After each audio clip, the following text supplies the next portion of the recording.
Hey guys, this is Collier. In this video, I'm going to show you how I'm experimenting with my credit score. Today is May 31st, 2024. You're going to see here I've got a FICO score of 842. Now last month I was bragging about the 850. I had an 850 credit score. But as you can see, I've lost 8 points. Now why have I lost 8 points? I'm experimenting with my credit to see what impacts my credit score. Let's take a look at what's changed. I have all positives on my credit. I have no late payments, no negative payment history. So the only thing that I've been experimenting with is my credit utilization. So if you look over here to the right, it shows that on my American Express card, I put $2,100 on that.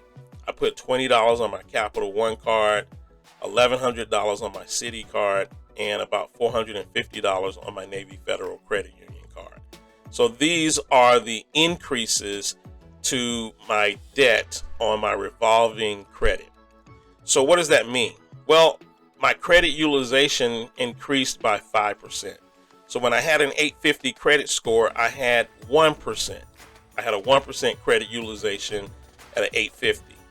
Now that I've put some stuff on my credit card, my credit utilization is now at 6%.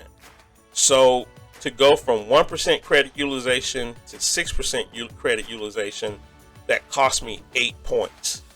That cost me 8 points. So I'm really trying to figure out how much is 1% versus 2% versus 3% credit utilization. So I'm still playing around with my credit. I now know that if I go up to 6%, that costs me 8 points. If I go down to 3%, will that cost me 4 points? I don't know. I want to play around with this and see exactly where the points count when it comes to credit utilization.